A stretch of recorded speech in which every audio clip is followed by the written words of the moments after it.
Today, I just I'm just gonna walking around, and I'm not gonna talk about COVID or anything like that today. I'm just going to be focusing. Something's been on my mind.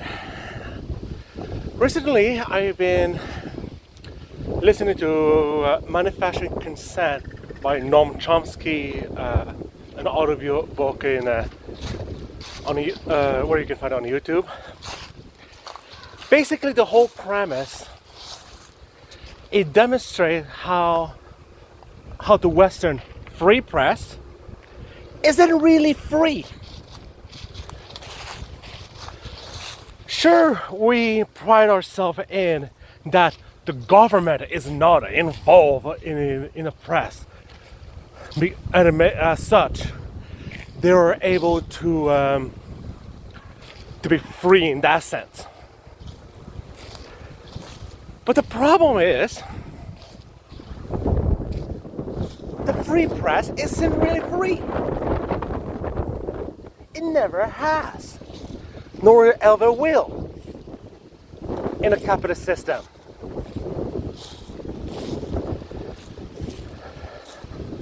I am not going to get into the whole Marxist perspective of capitalism right now. That's another point of this video.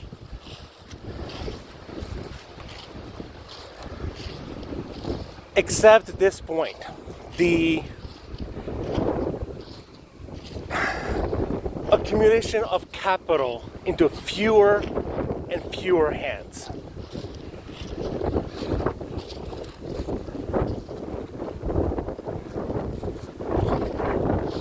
The Western media,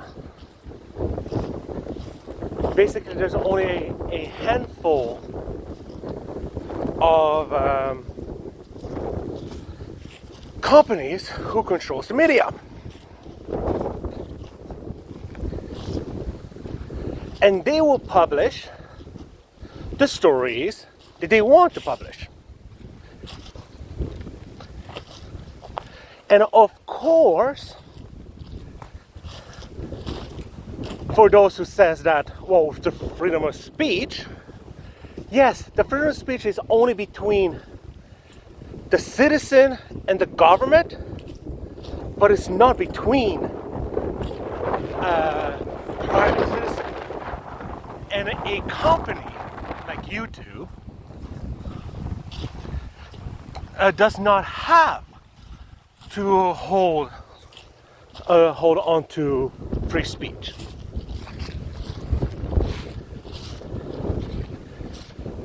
Rather, they can create any narrative that they want without consequence.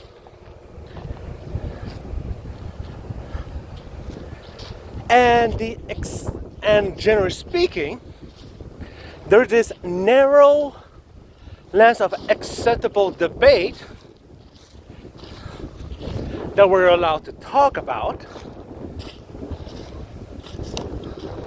And if you go outside of that boundaries, you are being cut off. Now, of course, the far right is going to say, I've been saying that all along. But it's you who established this system in the first place. You say that, but we're living in freedom, but it's because of communism that we're living in this hellhole. And it's because of communism that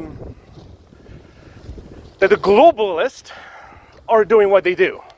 That's why Trudeau is a communist, Biden is a communist, any liberals are communist.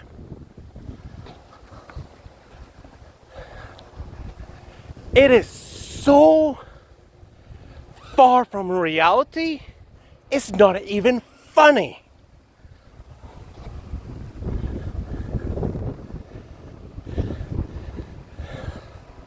And of course, there's the argument of fascism is is socialism. It's just another collective ideology. Yet, what do we see in the past century? Was it the spread of socialism that was suppressed in the West? Or was it the capitalism has been suppressed? No, it was socialist ideas that is being suppressed left, right, and center.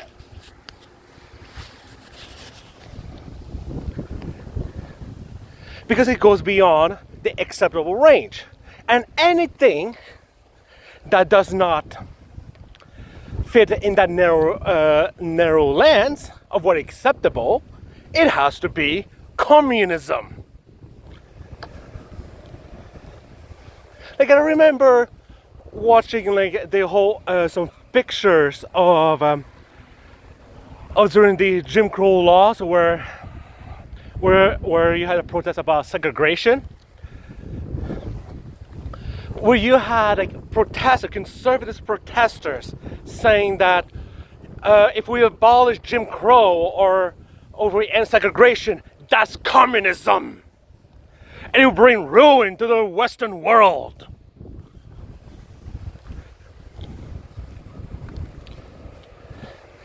And of course, when the Civil Rights Act passed, conservatives from ever since are trying to do everything in their power to undo its goods.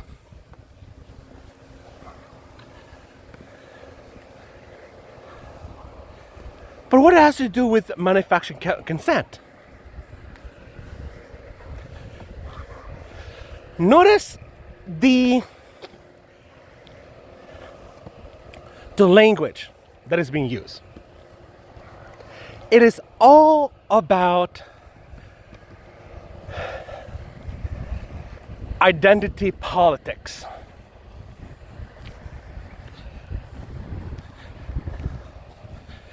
That's the entire point of it. Like, if you focus on identity politics,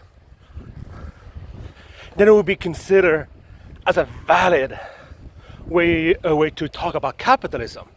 But we're not going to talk about systemic issues. And if you dare talking about systemic issue, you get shut down. And you get blamed as your lack of personal responsibility. You're just this selfish brat who does not want to take responsibility. You're just a crybaby. So the people will do ad hominem attack on the person and not actually trying to deal with the systemic issues. That kind of conversation gets shut out of conversation. Because we have to pretend that the system works while it doesn't.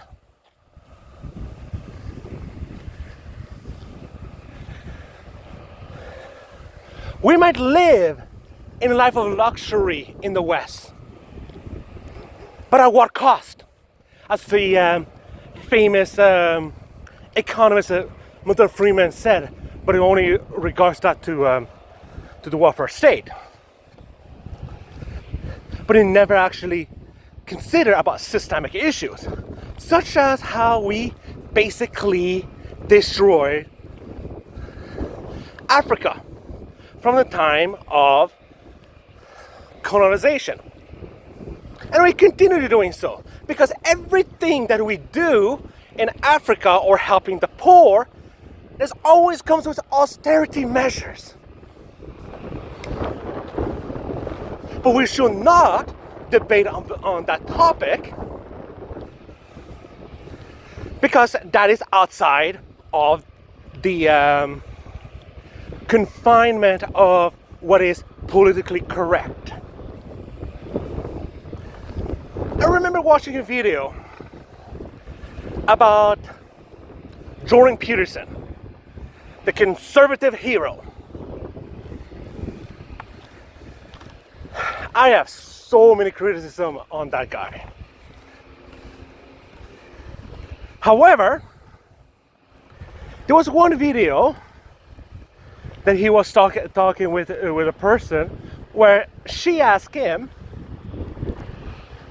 what are we supposed to do when there are systemic issues?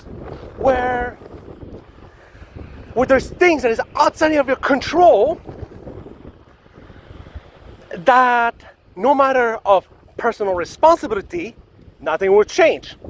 His response, clean your room. You can only concern yourself, don't change the system. Don't try to criticize the system. That is what the conservative mentality is all about. Yes, they are huge on free speech. But however, they aren't exactly free speech warriors, aren't they? Because they will try to shut out any leftist thought. And they will say, these are dangerous thoughts that needs to be expunged from our society because they are detrimental to our Western values. You know who actually made that kind of argument as well? Hitler. Like recently, that is something that kind of brought to my attention. But it is actually very, very accurate. The one thing that Nazi Germany did was they were obsessed by two things: chaos and order.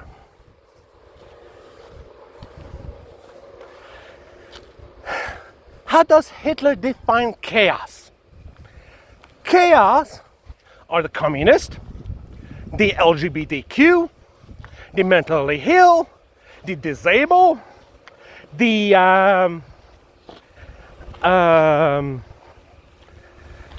liberals, anything that is remotely left to him. Those are the chaos, including the Jews. And then quite often you're going to read in writings, they're going to equate Jews with communism. So in their view, those are the ills of the society, which is that's why Hitler is starting to spread the cultural Bolshevism, where Jordan Peterson now use the language of cultural Marxism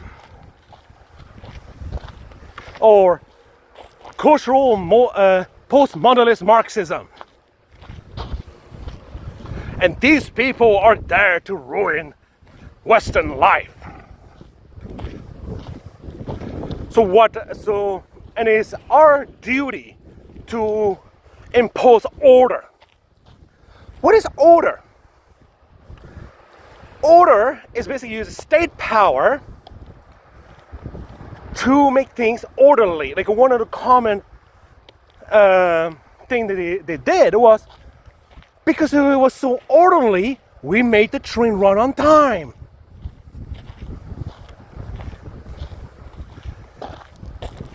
So as long as you are debating in that narrow mindset, you are free to do whatever you want in Nazi Germany. Yet, if you are spreading anything that is outside of that boundary, you are being cut out.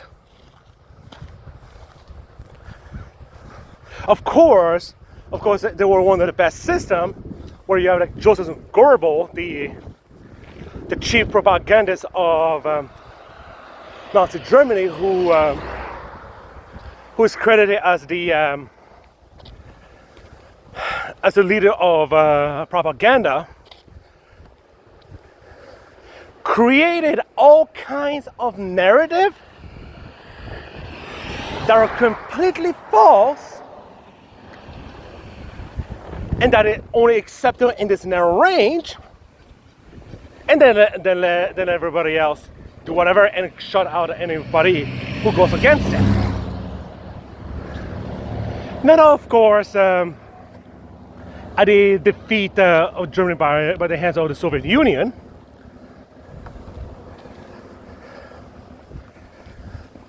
the West had to get smart. Oh, and by the way, don't think that the West for a second ever really hated Germany. The only reason that Germany started to, the West started to hate Germany was because Hitler started to take control over their power.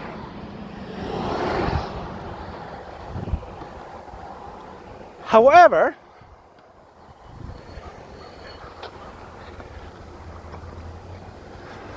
when Germany fell, Europe was devastated. This allowed the rise of the US empire. The US beforehand, as a very, very foundation, was evil, was corrupted. It only cared about one thing. Where the leader, like George Washington, and basically the U.S. Founding fathers, the way they found the U.S., they hated democracy. But why do you hate democracy? Because democracy is about listening to the voice of the people, not the rich, wealthy merchants. So what they established is a system to control the wealthy merchant, basically to control the massive and give the wealthy merchant all the powers. That is why at the beginning, people, the general population, needed so much property in order to vote. Oh, and good luck if you're a black person.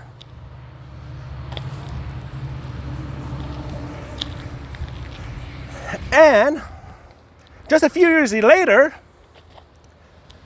the National Security Act was passed that basically violate the Bills of Rights for national security reasons. All for one thing: protecting the property of merchants.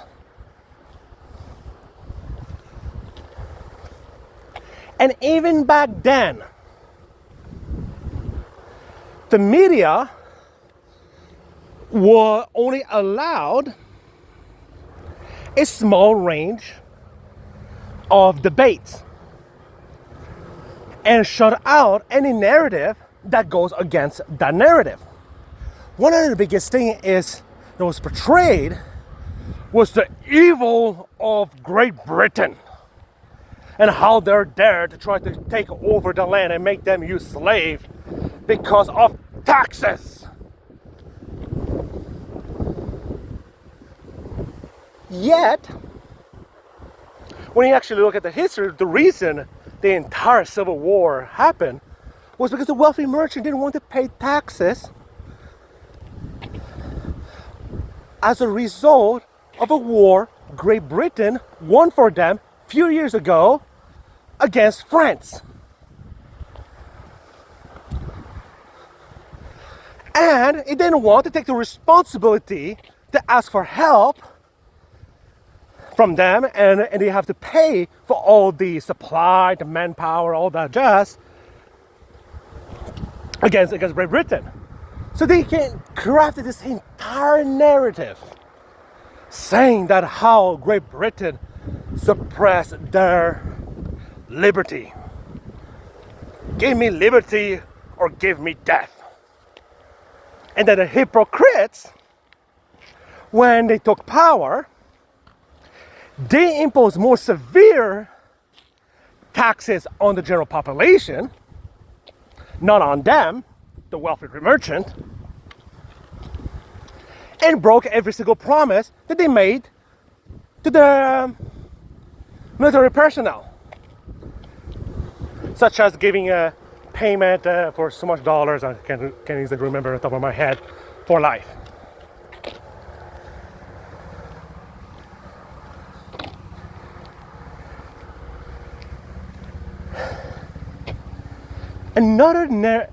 So what is the point of it going back to manufacturing consent? Noam Chomsky, the model that he created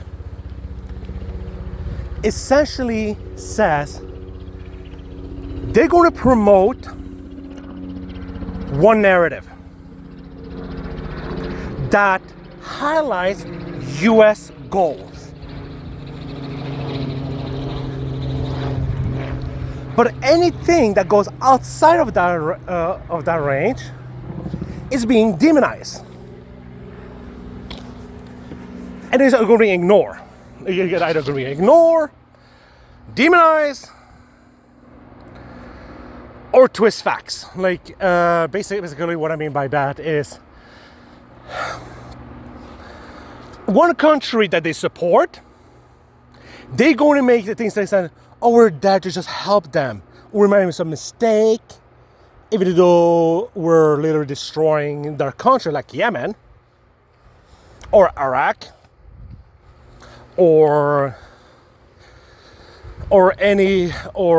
basically the bombing of Yugoslavia, so on and so forth. So they're going to highlight that these countries are the good ones, but the enemy of the US, they committed genocide. These are evil.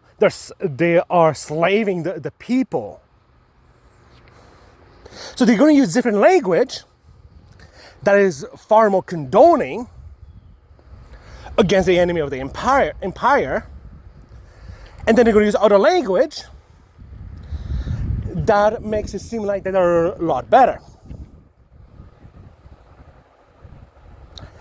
And that is exactly what they've been doing from the very, very foundation of the US. And they continue doing that to this day. Right now, in the war with Ukraine, if you point out, if you criticize for any length of the Zelensky government, you are being called Russia propagandist. You're pro-Putin. You're a Putin bot.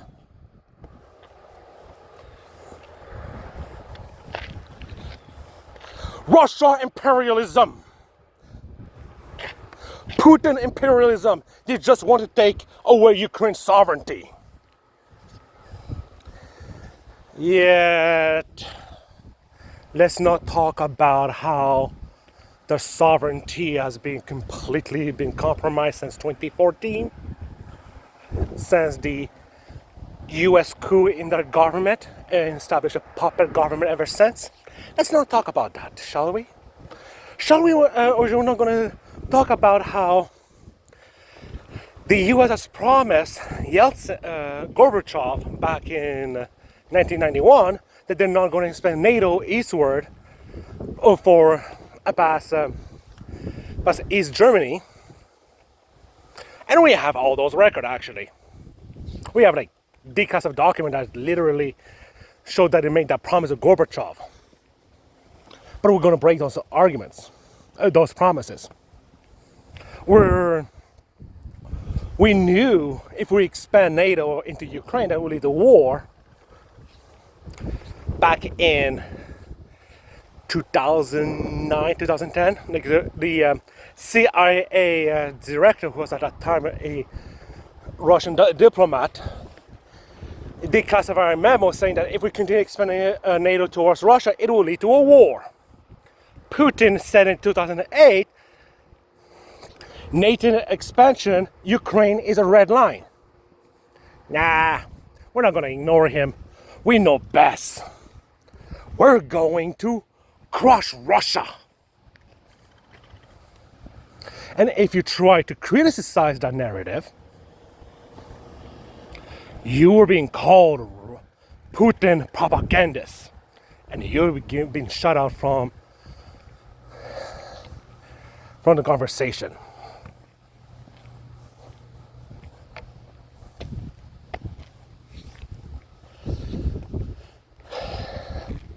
Yet, meanwhile, there's zero talk about Afghanistan and how the US is causing a genocide over there.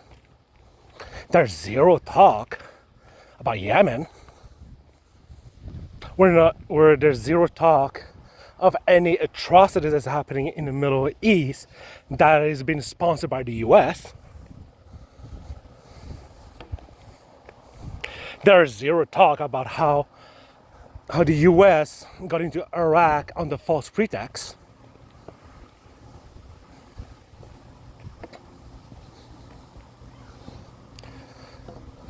There's zero talk about how US invaded Haiti to crush the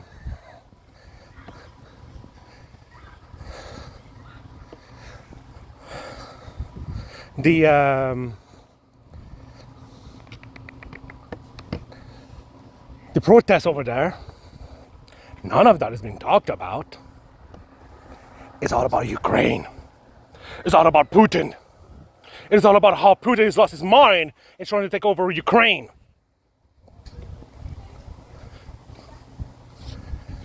Yet, hence the hypocrisy of the narrative.